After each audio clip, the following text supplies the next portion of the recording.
File தொலைஞ்சு போனது என்று சொன்னது இந்த நாடு, இந்த ஆட்சி. பதில் இருக்கா? நீ ஊழலை ஒழிப்புங்கிற, நேர்மையாளங்கிற.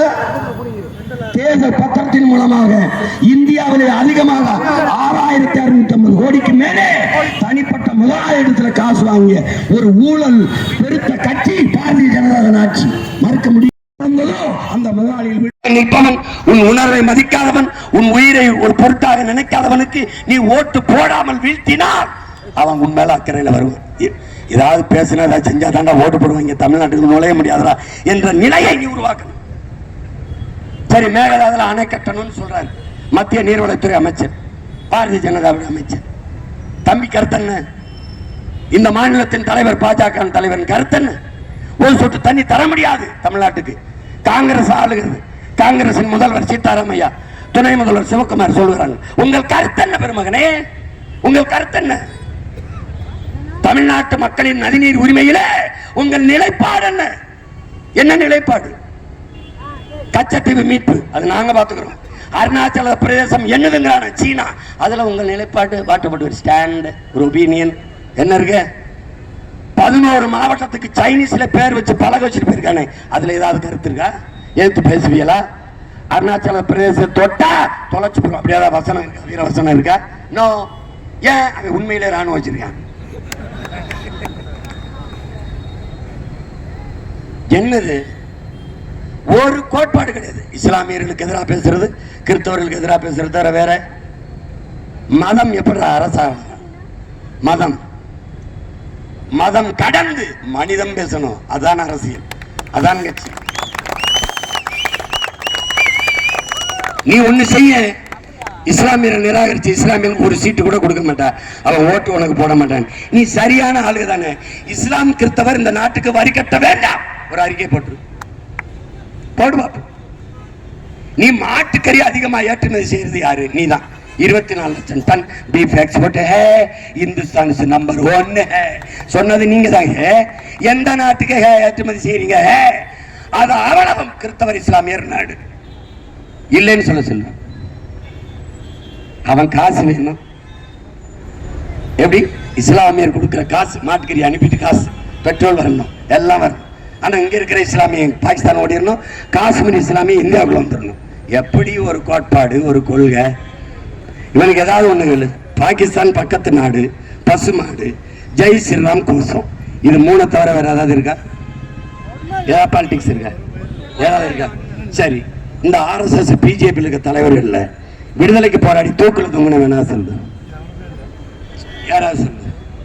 வெள்ளைக்கார ராணி வரும்போது காக்கி டவுசர் மேலாடையோட அரட்டோசர RSS பேரணி நடத்தி மரியாதை கொடுத்தவர்கள் இந்த RSS வீரர்கள் இல்லைன்னு சொல்ல சொல்லு.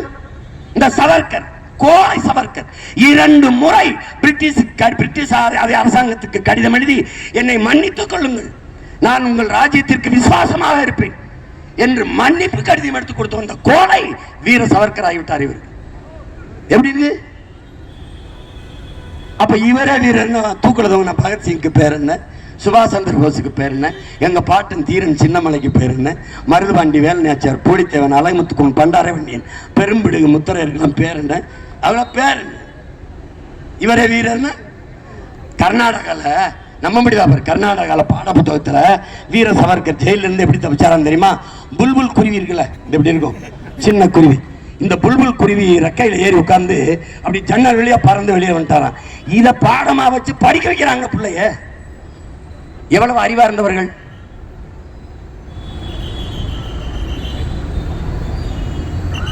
ஏதோ ஏதோ கோயம்புத்தூர்னா அங்க பிஜேபி தாங்க, கன்னியாகுமரினா அங்க பிஜேபி தாங்க. போடு போடு. ஆனால் இந்த நாடு எதிர்பாராத ஒரு மிகப்பெரிய புரட்சியை எதிர்கொள்ளும். அன்னைக்கு நீங்க எல்லாம் வெக்கி தலகுனிவிய. ராம்ஜெத் மலானி என்கிற மூத்த வழக்கறிஞர் சொன்னதை நினைவில் வைத்துக் கொள்ளுங்கள். நான் மோடி ஜெயிப்பதற்கு வாக்கு கேட்டதற்காக, ஓட்டு போட்டதற்காக இந்திய மக்களிடத்திலே மன்னிப்பு கேட்கிறேன், தலை குனிகிறேன் என்று ராம்ஜெத் மலானி சொன்னதற்கு ஸ்டேட்மெண்ட் பார்த்துக்கங்க.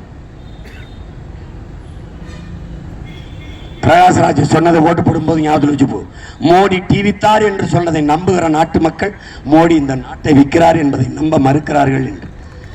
அருந்ததி ராய் என்ற சமூக செயல்பாட்டாளர் 2 பேர் நாட்டை விற்கிறார்கள், 2 பேர் நாட்டை வாங்குகிறார்கள்.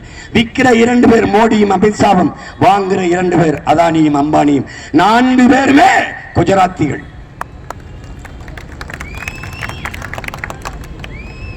பயப்படுவான், மற்றவன் பேச பயப்படுவான். வருமான வரி சோதனை வரும், அமலாக்கத்து சோதனை. எனக்கு ஒரு மயிரை நீ பிடுங்க முடியாது, என்னைய ரைடு போடணும், என்னைய ரைடு நீ போட்ட அத்தனை அதிகாரியும் ஏன்னு உனக்கு தெரியாம போட்ட. என்ன பண்ணிட்ட நீ? என்ன பண்ணிட்ட நீ? சின்னத்தை எடுத்த அவ்வளவுதானே, வேற என்ன பண்ண முடியும்? என்ன பண்ண முடியும்?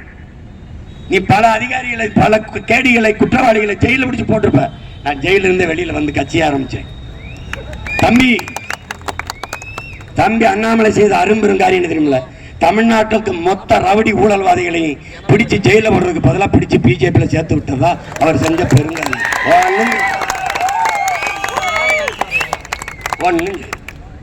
நீ வா, 2 பேரும் போவோம், அயோத்திக்கு போவோம். அரும்பெரும் கடவுள் ஐயா ராமபிரான்ட்ட போய் சத்தியம் பண்ணுவோம். ஓட்டுக்கு 1 ரூபா கூட நாங்க பிஜேபி கொடுக்க மாட்டோம், ஒரு சத்தியம். 2வது, நாம் தமிழர் கட்சி அண்ணன் சீமானின் சின்னத்தை எடுத்ததுக்கும் எனக்கு எந்த சம்பந்தம் இல்லை, ஒரு சத்தியம். நான் சொல்றேன், இவங்க தான் எடுத்தது, இவங்க ஓட்டு காசு கொடுக்குறாங்கய்யா, நானும் ராமட்ட சத்தியம் பண்றேன். வரியலா? ஃப்ராடு பயல். இங்க வந்து நேர்மை, உண்மை. உனக்கு நாட்டின் பிரதமர் 10 ஆண்டுகள் பிரதமர் நட்டா, இந்திய கட்சியின் தலைவர் நட்டா, அமித்ஷா, ராஜ்நாத் சிங், நிர்மலா சீதாராமன் எல்லாரும் வந்து ஓட்டு கேட்பாங்க. எனக்கு ஒரே ஆள் நான் தான்டா, நான் ஒருத்தங்க, ஒரே ஆள். 40 புலிகள், 20 பெண் புலி, 20 ஆண் புலி. இந்திய நாடாளுமன்றத்தை திணறடிப்பார்கள். ஒரு மகுவா மைத்ராவை சமாளிக்க முடியவில்லை உங்களால். 40 பேர் என் பிள்ளைகள் வந்தா என்ன நடக்கும் பாரு. அதிர வைப்பேன், உலகத்தை திரும்பி பார்க்க வைப்பேன். தென்னாப்பிரிக்காவில் எந்த பாராளுமன்றத்திலே பயங்கரவாதி, பிரிவினவாதி, தீவிரவாதி என்று பழி சுமத்தி அவனை 27 ஆண்டுகள் சிறையில் அடைத்தீர்களோ, அதே நெல்சன் மண்டேலாவிற்கு அந்த பாராளுமன்ற வாசலிலே சிறை வைத்தீர்கள். வரலாற்றில் மாற்றம். எங்கள் இனத்தின் தலைவனை, எங்கள் உயிர் தலைவனை, தமிழ் பேரினத்தின் வீரம் மிகுந்த, எழுச்சி மிகுந்த குறியீடாக இருக்கிற என் தலைவனை நீங்கள் பிரிவினவாதி, தீவிரவாதி என்று பழி சுமத்தி வைத்திருக்கிறது. இதே பாராளுமன்றத்திற்குள்ளே என் பிள்ளைகள் பதவி ஏற்கிற போது உயிர்ப்பால் ஊட்டிய தாயின் மீதும், தமிழ் அறிவிப்பால் ஊட்டிய தமிழ் மீதும், எங்கள் உயிர் தலைவன் பிரபாகர் மீது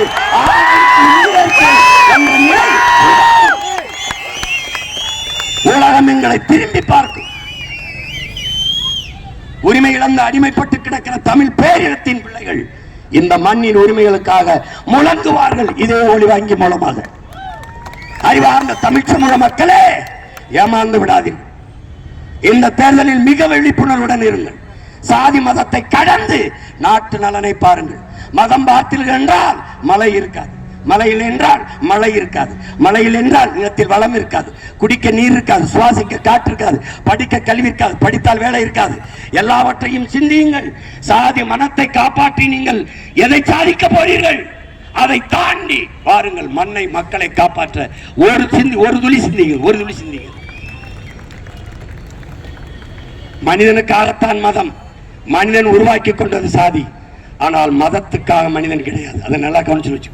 மதம் மாறிக்கொள்ளக்கூடியது, மொழியும் இனமும் மாறிக்கொள்ள முடியாது. அதை கவனத்தில் வைத்துக் கொண்டு, இன்னைக்கு இந்துவா இருக்கிற நான் நாளைக்கு கிறிஸ்தவனாகலாம், கிறிஸ்தவராக இருக்கிற நான் இஸ்லாமா மாறலாம். ஆனால் தமிழன் நான் கன்னடராக முடியாது, தெலுங்கராக முடியாது, மலையாளம் ஆக முடியாது, போச்சுபுரி ஆக முடியாது, குஜராத்தி ஆக முடியாது, பீகாரி ஆக முடியாது, மராட்டியன் ஆக முடியாது. நான் பிறப்பிலிருந்து இறப்பு வரை இங்கில்லை எங்கு சென்றாலும் தமிழன். அதான் என் முகம், அதான் என் முகவரி, அதான் என் அடையாளம். ஓங்கி சொல்லுங்கள், நாங்கள் தமிழர்கள் என்று. இது என் தேசம், தமிழ் தேசம். நாங்கள் தமிழ் தேசம் பேசுவது பிரிவினை என்றால், தெலுங்கு தேசம் பேசுகிற, தெலுங்கு தேசம் என்ற கட்சி வச்சிருக்கிற அந்த சந்திரபாபு நாயுடோட எதற்காக கூட்டணி வைத்தாய் என்று கேளுங்க. பதில் இருக்கா? எத்தனை கேள்வி எழுப்பியிருக்க? இன்னும் அந்த மேடையில் போய் கேட்பேன். 100 கேள்வி, ஒரு கேள்விக்காவது பதில் சொல்லு. எனவே என் அன்பு மக்கள், என் அன்பு தங்கை கோயம்புத்தூர் நாடாளுமன்ற வேட்பாளர், இந்திய நாடாளுமன்ற வேட்பாளராக என் தங்கை கலாமணி ஜெகநாதன் அவர்களை நிறுத்தியிருக்கிறேன். மிகவும் திறமையான பெண், தற்கறிவு கொண்டவள், கெட்டிக்காரி. போன முறையும் வாய்ப்பு கொடுத்தேன், இந்த முறையும் கொடுத்தேன். ஏன்? அவள் தகுதியும் திறமையும் வாய்ப்பில்லாமல் வெளிப்படலை. எவ்வளவுதான் தகுதியும் திறமையும் இருந்தாலும் வாய்ப்பு இருந்தால்தான் அது வெளிப்படும், அது ஜொலிக்கும். எனவே என் அன்பு மக்கள், உணவியல் வல்லுனர், நிபுணர் என்னுடைய தங்கை கலாமணி ஜெகநாதன் அவர்களுக்கு நீங்கள் இந்த ஒளிவாங்கி, இனத்தின் வழிதாங்கி நிற்கிற பிள்ளைகள் இந்த ஒளிவாங்கியை சின்னமாக ஏந்தி வருகிறோம். மைக்கு சின்னத்தில் ஏப்ரல் 19 வாக்கு செலுத்தி வெற்றி பெற செய்யுங்கள். உண்மைக்கு, நேர்மைக்கு, எளிமைக்கு, தூய்மைக்கு, நாட்டு மக்களின் நன்மைக்கு எல்லாவற்றையும் மாற்ற துடிக்கும் நல்ல தலைமைக்கு குறை சின்னம் மைக். புரட்சி எப்போதும் வெல்லும். உங்கள் பிள்ளைகள் எங்களின் வெற்றி அதை சொல்லும். இலக்கு ஒன்றாம், இனத்தின் விடுதலை. இனம் ஒன்றாவும் இலக்கை வென்றாவும். தமிழ் தாய் வாழ்க, தலைவர் பிரபாகரன் வாழ்க, நாம் தமிழர்.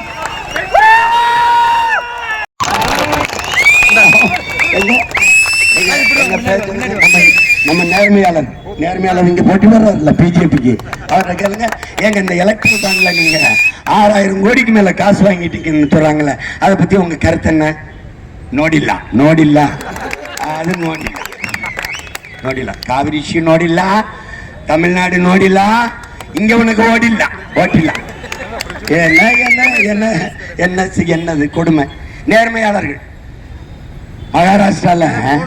மகாராஷ்டிரால சிவசேனா ஆட்சியை கலைச்சி 42 எம்எல்ஏ விலைக்கு வாங்குறாங்க. ஒரு எம்எல்ஏ விலை தெரியுமா? 130 கோடி.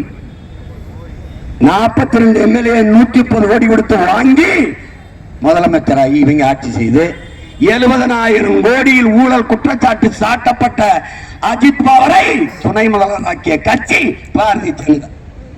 தேசியவாத காங்கிரசின் நிறுவனர் யார்? சரத்பவார். உலகத்துக்கு தெரியும், சின்ன பிள்ளை கூட தெரியும். அந்த கட்சியை உடைச்சு அஜித் பவாரை பிரிச்சு அவன் ஊழல் வழக்கு குற்றச்சாட்டு இருக்கு, 70,000 கோடி கரப்ஷன் இருக்கு, தூக்கி கொண்டு வந்து துணை முதல்வர் ஆக்கின கட்சி இந்த பாரதிய ஜனதா. இது ஊழலை ஒழிக்கணும், நேர்மை பேசும், கொடுமை. நீதான் கருப்பு பணம் ஒழிஞ்சிரும், ஊழல் அங்க ஒழிஞ்சிடும் அப்படின்னு. அப்புறம் எப்படி வீட்டுக்கு இன்கம் டாக்ஸ் ரைடு, இடி ரைடு போகுது, அமலாக்கத்துறை ரைடு போகுது. அப்போ ஒழியல. இப்ப 2 நாளைக்கு முன்னாடி ட்ரெயின்ல 4 கோடி கொடுத்திருக்காங்க, அப்ப ஒழியல. அப்ப பணம் இல்லா பரிவர்த்தனை என்றீர்கள், ஒரே இடத்துல 400 கோடி 4 கோடி எப்படி வந்துச்சு? பணம் இல்ல. எப்படி சொல்ற நீ? கேஷ்லெஸ் எக்கனாமின்ற. கேஷ்லெஸ் எக்கனாமிக்கு வந்த நீ வா, சிம்பிள்லெஸ் எலெக்ஷனுக்கு வா, சின்னம் இல்லாத தேர்தலுக்கு வா. நீ சரியான ஆளு, சின்னம் இல்லாத தேர்தலுக்கு வா. இந்த நாட்டின் தேசிய மலரை சின்னமாக வைத்து நிற்கிற எனக்கு நேத்திக்கு முதல் நாள் கொடுக்கிற மைக்கு சின்னத்தை நீ சரியான வீர ஆண்மகனா இருந்தா அதே விவசாய சின்னத்தை கொடுத்து நீ தாமரை நின்று மோதி இருக்கணும். நீ 2024 ஏன் கட்சி? இது ஏன் கட்சி நான் சொல்ல முடியும். அது உன் கட்சியா? நீ உருவாக்குனதா?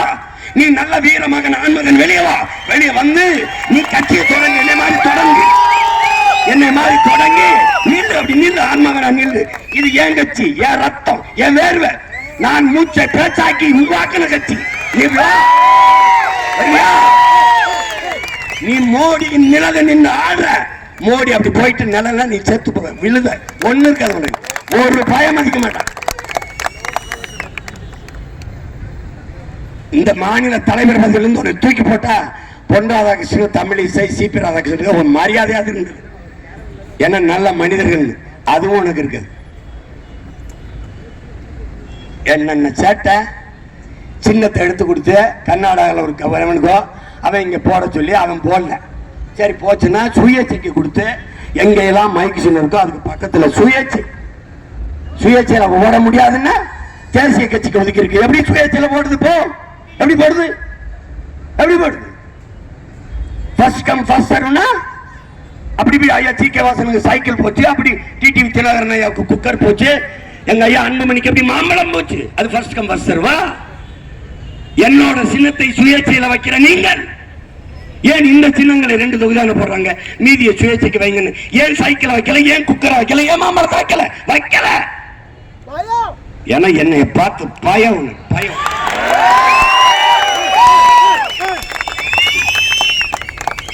ஓட்டுக்கு காசு கொடுக்க மாட்டான். அப்ப 4 கோடியை கொண்டு போனது யாரு ட்ரெயின்ல? அது யாரு? இவங்க என்னென்ன சேட்டை பண்ணுவாங்க நினைக்கிறீங்க? சுயேட்சை கொடுத்து என்னது 5வது எண்ணில் இருந்தா 6வது என்னென்ன விவசாயி அதை கன்ஃபியூஸ் பண்ணி சிம்மாஞ்சன் ஓட்ட சிதைச்சிடறாங்களா, என்னைய பின்னுக்கு தள்ளிடுறாங்களா. தம்பி 7 அடி தாண்டுவதற்கு 70 அடி பின்னாடி போறோம். பின்தங்குவதற்கு இல்ல, முன்னேறி பாய்றதுக்கு தான். புலி பதுங்குவது பாயத்தான ஒளிய பயந்து இல்லை என்பதை நீங்க வச்சுக்கணும். நீ மோடியை பார்த்து அரசியல் செய்ய வந்திருப்ப, நான் பிரபாகரன் மகன், துப்பாக்கி ராணுவங்களை வைத்து சண்டை செஞ்சவன் மகன், 5 வயசுல இருந்து அரசியல் களத்தில் இருக்கிறவன். சிவகங்கையில இளையான்குடியில் இருந்து 5 வயசு பையனாக கம்யூனிஸ்ட் கட்சி கொடியை பிடிச்சுக்கிட்டு விவசாயிகள் போராட்டத்துக்கு மாவட்ட ஆட்சியர் தலைமைக்கு ஆட்சியர் அலுவலகத்துக்கு நடந்து போன மகன் நான். நீ எனக்கு அரசியல் பேசக்கூடாது, சும்மா சின்ன ஆட்டம் காட்டுறது. அவருக்கு சின்னம் இல்ல ஓட்டம் இல்ல இருக்கு. ஜூன் 4ஆம் தேதி தெரிஞ்சிரும்ல. நீ பெரிய வீரனாச்ச, தனியா வந்திருக்கலாமே, தனியா இருக்கலாமே. பெரிய கட்சி, 22 மாநிலத்தை ஆண்ட கட்சி, 10 ஆண்டுகள் பாரத நாட்டை ஆண்ட பெரிய கட்சி, உலக பெருந்தலைவர் மோடியை கூட்டிட்டு வந்து ஓட்டு கேட்கிற கட்சி, தனியா நிக்க வேண்டியதானே. ஒரு மத கட்சி, இங்க இருக்கிற எல்லா சாதி கட்சியும் கூட்டிக்கிட்டு ஒரு கூட்டணி பேச்சு அப்படியே. நாங்கள் வென்று விடுவோம் வென்று எவனோ சொல்லி கொடுத்துருக்கான். மீண்டும் மோடி, வேண்டும் மோடி எவனோ சொல்லி கொடுத்துருக்கான். அங்கிட்டு போடின்னு சொல்லி தள்ளி விடாங்க. போடி 10 ஆண்டுகளில் நாட்டை பஞ்ச பிரதேசமாக மாற்றியவர்கள் இவர்கள். 28 விழுக்காடு நாட்டு மக்கள் தொகையில் இரவு உணவில்லாமல் உறங்க செல்கிறார்கள். பசியோடு பல கோடி பச்சிலம் குழந்தைகள் படுக்க செல்கிறார்கள். இந்த நாட்டின் தலைவருக்கு நிற்கிற இவர்கள், தேர்தல் நிற்கிற இவர்கள், இந்த நாட்டின் பிஞ்சுகள், இளந்தளிர்கள், பச்சை குழந்தைகள் பசியோடு உறங்க செல்ல மாட்டார்கள் என்கிற உறுதியை தர முடியுமா? ஒரு சத்தியம் செய்ய முடியுமா? எதற்காக இந்த பதவி? எதற்காக மறுபடி 10 ஆண்டுகள் ஆண்டு விட்டு புதிய இந்தியாவை கட்டமைப்போம், அதற்கு நல்ல வாய்ப்பு. 10 ஆண்டுகள் என்ன பண்ணிட்டு இருந்தீங்க? நாட்டு மக்களுக்கு சூப்பு கொடுத்தோம். இனிமேல் என்ன கொடுக்க போறீங்க? நேரடியா விஷத்தை கொடுத்து கொல்ல போறீங்க. அதானே, வேற என்ன செய்வீங்க? ஒரு கட்சி எதையாவது பேச முடிகிறதா? இஸ்லாமியர்களை எதிர்ப்பதை தவிர ஒரு கோட்பாடு ஏதாவது ஒன்று. RSS பாரதிய ஜனதாவில் இருக்கிற தலைவர் பெருமக்களே, உங்களிடத்தில் கேட்கிறேன். இந்த நாடு அடிமைப்பட்டு கிடக்கும் போது இந்த நாட்டின் விடுதலைக்கு போராடியவன் பங்களாதேஷிலும் பாகிஸ்தானில் இருக்கிறான். ஆனால் இந்த நாட்டு விடுதலைக்கு போராடாதவர்கள் அத்தனை பேரும் பாரதிய ஜனதாவிலும் பாராளுமன்றத்துக்குள் இருக்கிறார்கள். அறிவார்ந்த தமிழ் சமூக தம்பி தங்கைகளே, தேசப்பற்றை நமக்கு சொல்வார்கள். செக்கிழுத்தவன் பேரன் நான், எனக்கு நீ சொல்லாத. தூக்குழுதங்கள் தீரனின் பேரனுக்கு நீ சொல்லாத. எனக்கு நாட்டுப்பற்ற. ஊழித்தவன் மருதுவாண்டி வேலுநாச்சார அழகுமுத்துக்கொண்ணின் பிள்ளைகளுக்கு தேசப்பற்ற எவனும் சொல்லித்தர வேண்டியதில்லை. பாரத மாதாக்கு செய்யினா நீ பற்றாதனா? பாரத நாடே பைந்தமிழர் நாடு. அரசியல் சாசனம் எழுதி கொடுத்த அண்ணல் அம்பேத்கர் சொன்னது கேட்டுட்டு வா. தெற்காசிய முழுமைக்கும் பரவி வாழ்ந்தவர்கள் தமிழர்கள், மற்ற இனத்தவர்கள் வந்து குடியேறுகள் என்று ஹார்வர்ட் பல்கலைக்கழக பேராசிரியர் பெருமக்கள் டோனி ஜோசப்பும் ரிச்சார்டும் மார்ட்டினும் எழுதிய ஆய்வு கட்டுரை ஒரு தடவை படி. இது IPS படிச்சால் தானே, அது படிச்சு எழுதுனியா பார்த்து எழுதுனியான்னு தெரியல. இங்க வந்து நின்றுகிட்ட மண்ணில் 80ல வந்து ஹிந்தி சமஸ்கிருதம் பல பிஞ்ச செருப்பா பத்திரமா வச்சிருக்கிறது எதுக்கு தெரியுமில? உங்களை மாதிரி அவனாவது ஒருத்தன் பேசிக்கிட்டு வருவானுங்க. தமிழ் என்றால் என்னன்னு தெரியுமா? உனக்கு என்னன்னு தெரியுமா? என் மொழி. உலகில் முதல் மாந்தன் தமிழன், அவன் பேசிய முதல் மொழி தமிழ். முதலாக மனிதன் பேசிய மொழியே தமிழ். ஒரு தமிழன் நான் சொன்னா பரவாயில்ல, அமெரிக்க மொழியில் ஆய்வறிஞர் அலெக்ஸ் குலியல் சொல்றான்.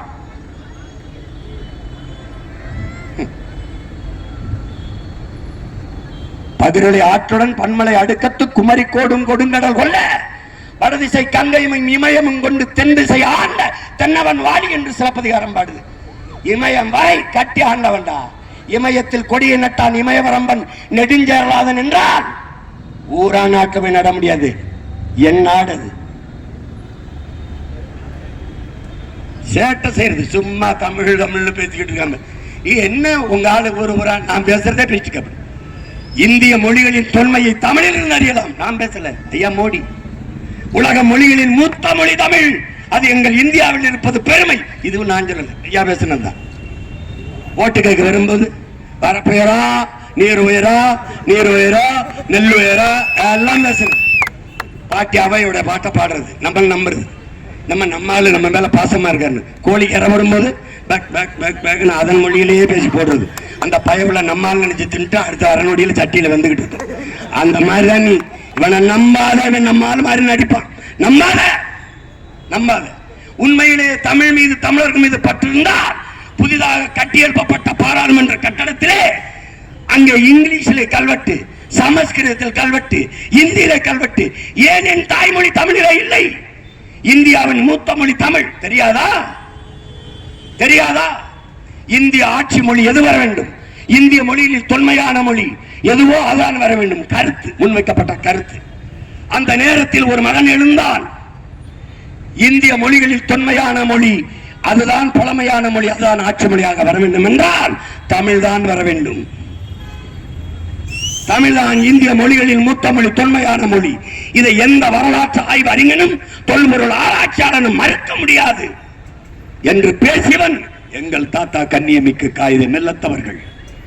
நேரவர்கள் என்ன சாயபு, நீங்க உருளை கேட்பீர்கள் என்றால் தமிழை கேட்கிறீர்களே என்ற போது, இஸ்லாம் எங்கள் வழி, இன்ப தமிழே எங்கள் மொழி. நான் அல்லாஹ் என்று அழைப்பதற்கு முன்பே அம்மாவென்று அழைத்தவன். அந்த மொழிக்கு இந்திய நாடு கொடுத்த அங்கீகாரம் என்ன? நீங்கள் பெற்று தந்தது என்ன? இந்திய நாடாளுமன்றத்துக்குள் தாய்மொழியில் பேசுகிற அங்கீகாரம், உரிமை இருக்கிறதா?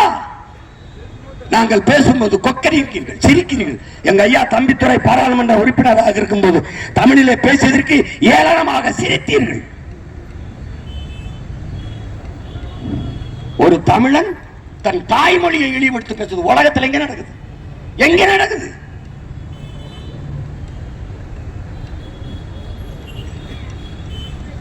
ஒரு வேலை பார்க்கிற இடத்துல ஐபிஎஸ் வேலை, எங்கு பிறப்பினும் தமிழன் தமிழனே, இங்கு பிறப்பினும் அயலான அயலானங்கிறார் புரட்சி பாவலன் பாரதிதாசன். நீ எங்க போய் நின்னாலும் தமிழ்நாடு இருக்கும். நீ போய் பார், இத்தனை நாடுகளை நாங்க போய் வாழ்றோம். எங்கு போனாலும் நிறம் மாறல, இனம் மாறல, தமிழர்கள் தான் நாங்க. நீ அங்க போய் வேலை செய்யும் போது தமிழ்நாடு நோடில்ல, காவிரிஷி நோடில்ல, டில் ஐ டெத் ப்ரௌட் கர்நாடகா.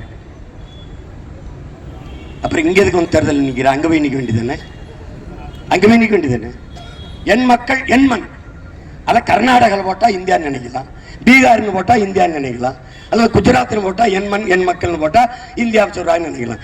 என் நாட்டில் தமிழ்நாட்டில் என் மண் என் மக்கள்னு போட்டா ஏன் அரசியல் தான். அதான் தமிழ் தேசிய அரசியல்.